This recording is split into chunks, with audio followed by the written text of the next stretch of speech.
Today's story has something to do with what happened in India, as it reminded me of an event. Before I start, I would like to ask you to like this video, subscribe to the channel, and comment on where you are watching from. Your participation is very important to me. Let's go. It was 1974, on a morning like any other, with clear skies and a gentle wind brushing against my skin. I was on a journey that should have been peaceful, without major expectations.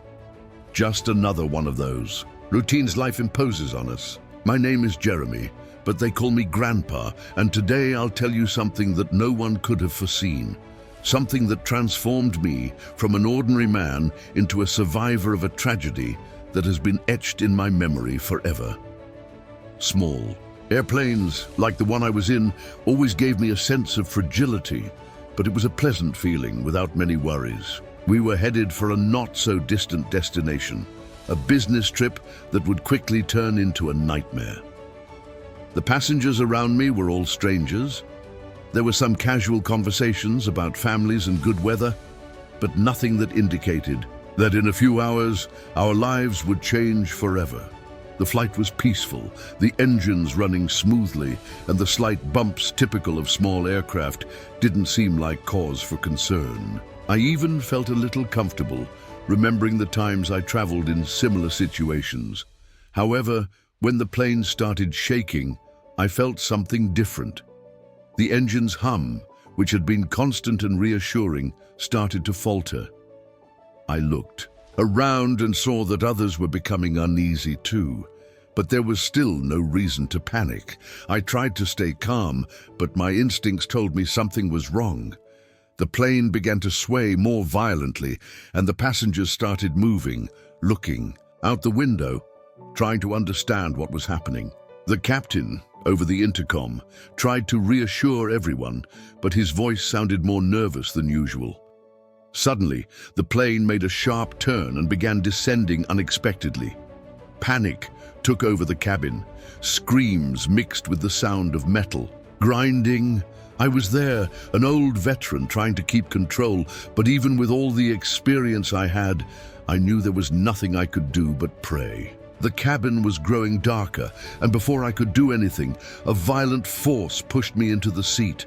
The impact was everything I feared and much more. The last thing I remember before the world came crashing down was the sound of the plane breaking apart and the feeling of overwhelming pressure. The rest, well, was silence. The impact was like a brutal blow from a giant. The plane completely disintegrated, and everything around me turned into wreckage. I was conscious, but my body was dazed, pain spreading through every nerve. The feeling of being inside a nightmare intensified. The sound of metal twisting, the fire starting to consume parts of the plane, and people screaming around me. Everything seemed to happen in slow motion, yet at the same time, incredibly fast. Each second felt like an eternity, and the end seemed inevitable.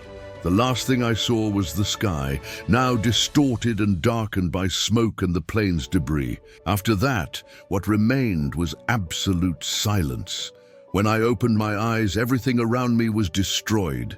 The smell of burning fuel filled the air, and the view was of an apocalyptic scene.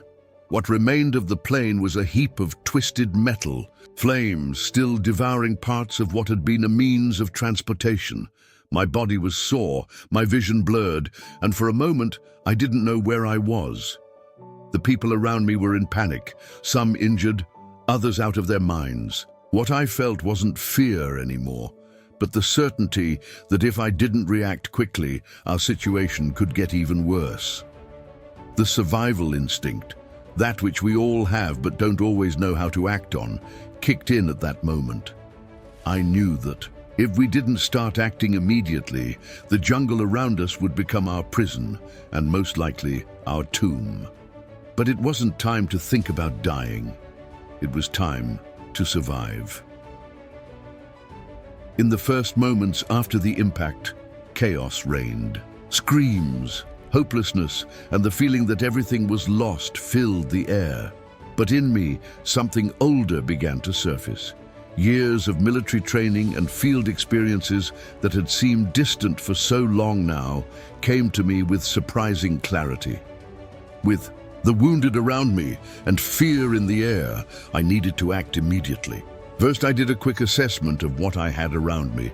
I knew that time was crucial, so I started using the skills I had learned during my military years. Building makeshift shelters, stopping wounds, and making use of limited resources, everything I'd once learned and thought unnecessary in the comfort of the city was now vital. I used pieces of fabric from the plane to stop bleeding and immobilize broken limbs, retrieved medicines that were stored in the cabin, and organized the group into small teams to ensure that everyone had a role to play. I realized, with each passing step, that the key to our survival lay in our ability to make rational decisions and act with discipline.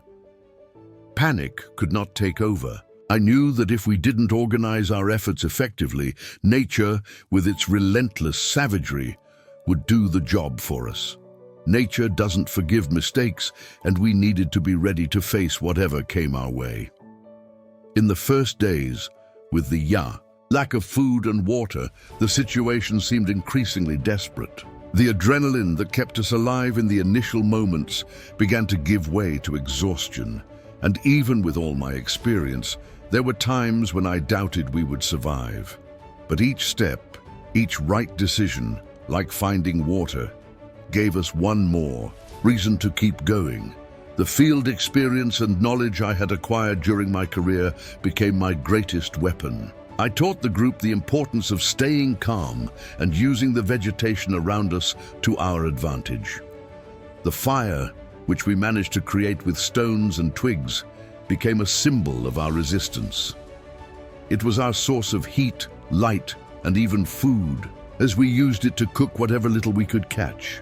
The battle against the wild environment wasn't just physical, it was psychological. Each day that passed seemed to push us farther from civilization, but also deeper into unknown territory. The thick vegetation, wild animals, and hostile insects were just some of the threats we faced, but the greatest challenge was, without a doubt, our own fragility in the face of the vastness of nature. In the first few days, the fear of the unknown kept us more alert. Finding water was a difficult task, but not impossible. I remember the cold nights where we tried to keep the fire burning with anything we could find. The cold, along with the constant humidity of the forest, seemed to consume us from the inside out. Hunger was another relentless enemy. Without fresh food, our stomachs began to rebel, and irritability took hold of many in the group. Hunting was another challenge. With the survival skills I taught the group, we set up traps and managed to capture small animals. Eating raw meat was a difficult experience, but the alternative was death by malnutrition. Each piece of meat we managed to roast over the fire was a small victory over the nature that tried to engulf us. Nights were the worst. The dense silence of the forest was disturbing, and the fear of the unknown made us uneasy.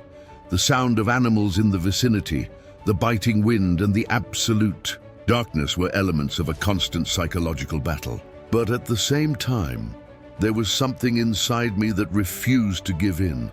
I knew that if we survived, we would come out stronger, more united, and the only way out of the jungle was to keep walking, to keep fighting. After days of constant struggle, hope seemed scarce. I knew we needed something more than our own strength to survive. We needed to be found. But what kept the morale of the group high was the idea that someone, somewhere, might still be looking for us.